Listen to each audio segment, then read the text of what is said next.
सी plus plus सीखने वाले pointers से डरते हैं और जावा सीखने वाले कहते हैं हमारे पास तो पॉइंटर्स है ही नहीं। कर क्या ये सच है? आज हम डिस्कस करेंगे पॉइंटर्स वर्सेस रेफरेंसेस। देखो, सी प्लस प्लस में पॉइंटर्स एक होम एड्रेस की तरह होता है। आप उस एड्रेस पर जाके कुछ भी छेड़छाड़ कर सकते हो, यहाँ तक कि आपके पड़ोसी का घर का गेट भी खोल सकते हो। लेकिन जावा में रेफरेंस एक रिमोट कंट्रोल की तरह होता है। आप टीवी का चैनल बदल सकते हो, वॉल्यूम बढ़ा सकते हो, पर आपको ये पता नहीं होता कि टीवी किस फैक्ट्री में बना हुआ है। जावा आपको एड्रेस से खेलने की लिबर्टी नहीं देता, इसीलिए जावा थोड़ा ज़्यादा सेफ है। एनालॉजी तो आपको समझ आ गई है, पर अब स्क्रीन पर कोड में ये देखते हैं कि कैसे अलग दिखते हैं। और हम 4 मेजर टेक्निकल डिफरेंसेस का ब्रेकडाउन भी करेंगे इसके साथ ही साथ। Let's jump in. तो सबसे पहले बात करते हैं डिक्लेरेशन की। सी प्लस प्लस में हम एस्ट्रिस्क सिंबल या स्टार सिंबल का यूज करते हैं पॉइंटर बनाने के लिए, जैसे कि इंट स्टार पॉइंटर। ये पीटीआर मेमोरी का एक एक्चुअल हेक्साडेसिमल एड्रेस स्टोर करता है। लेकिन जावा में आप सिर्फ लिखते हो student S is equal to new student. यहाँ एस एक रेफरेंस है। ये एड्रेस स्टोर तो करता है, पर एज अ डेवलपर आप उसे कभी देख नहीं सकते। ये सिर्फ एक हैंडल है जो मेमोरी में बैठे ऑब्जेक्ट को पॉइंट कर रहा है। Let us understand the concept of reference with a detailed example. अगर आप जावा डेवलपर हैं तो आपको पता होगा कि जावा में मेनली 5 टाइप की मेमोरी स्टोरेजेस होती हैं। अभी हम उन पांचों मेमोरी के बारे में बात नहीं करेंगे। अभी हम सिर्फ 2 मेमोरी टाइप्स के बारे में बात करेंगे। First is going to be stack memory and then there is going to be heap memory. When we talk about primitive data types, for example अगर मैं इंटीजर टाइप के 2 वेरिएबल लेता हूँ। फर्स्ट मैंने आई1 वेरिएबल लिया, उसको 5 वैल्यू असाइन की। Then मैंने आई2 वेरिएबल लिया, उसको भी मैंने 5 वैल्यू असाइन की। Now this variables are going to be stored in the stack memory.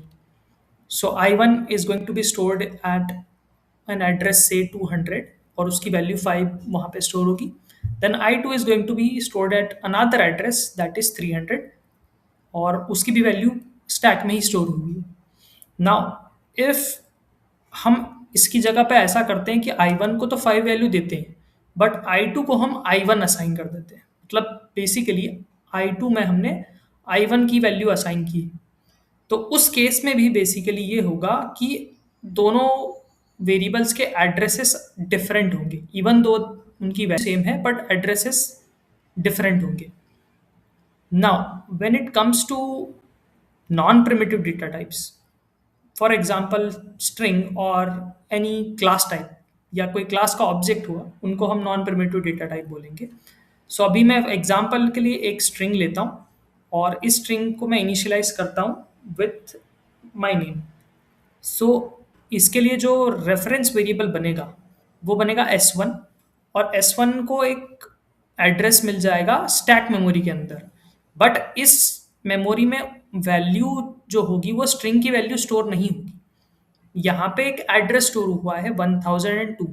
Now ये एड्रेस बेसिकली है हीप मेमोरी का।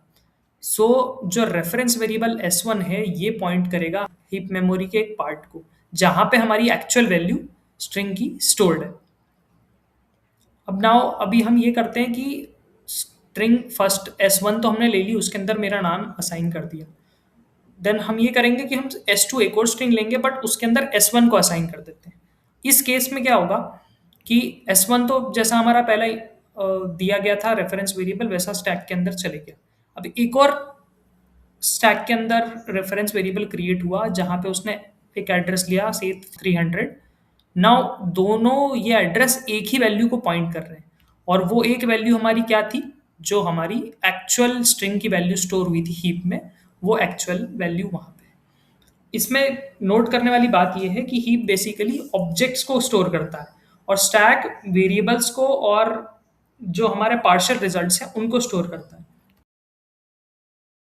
दूसरा बड़ा डिफरेंस है डीरेफरेंसिंग। सी प्लस प्लस में अगर आपको एड्रेस से वैल्यू निकालनी है तो आपको मैनुअली स्टार पीटीआर लिखना पड़ता है। इसमें अक्सर गलती हो जाती है और प्रोग्राम क्रैश हो जाता है। जावा में ये प्रोसेस ऑटोमेटिक है, आपको एक्स्ट्रा ऑपरेटर यूज नहीं करना पड़ता है। आप बस एस डॉट नेम लिखते हैं और जावा बैकग्राउंड में खुद डीरेफरेंस करके आपको वैल्यू लाकर दे देता है। No extra headache. अब एक ऐसी बात जो बहुत से लोग मिस कर देते हैं, data types. C plus plus pointers बहुत ज़्यादा फ्लेक्सिबल होते हैं। वो एक सिंपल इंट को भी पॉइंट कर सकते हैं और एक बड़ी क्लास को भी पॉइंट कर सकते हैं। पर जावा में रेफरेंसेस सिर्फ और सिर्फ ऑब्जेक्ट्स के लिए होते हैं। जावा के प्रिमिटिव्स इंट, कैर, बुलियन, स्टैक पर डायरेक्टली बैठते हैं। उनका कोई रिमोट कंट्रोल नहीं होता है, इसलिए जावा मेमोरी के मामले में बहुत ज़्यादा ऑर्गेनाइज्ड है। And finally the last, memory management. C plus plus में अगर आपने न्यू कीवर्ड का यूज करके मेमोरी ली है तो उसे डिलीट करना डेवलपर की रिस्पॉन्सिबिलिटी। अगर आप भूल गए तो मेमोरी लीक हो जाएगी। जावा में हमारे पास गार्बेज कलेक्टर होता है। एज द नेम सजेस्ट, ये कॉन्स्टेंटली चेक करता है कि कौन सा ऑब्जेक्ट अब काम का नहीं है, which object we do not use any more, और उसे ऑटोमेटिकली डिलीट कर देता है। और इसी वजह से जावा में जब हम लॉजिक बिल्डिंग करते हैं तो हमें मेमोरी एड्रेसेस की चिंता नहीं करनी पड़ती। हमारा सारा फोकस सिर्फ ऑब्जेक्ट मैनिपुलेशन पर होता है। यही वजह है कि जावा डीएसए के लिए इतनी पॉपुलर लैंग्वेज है। आप सिर्फ लॉजिक पे ध्यान दो, मेमोरी जावा संभाल लेगा।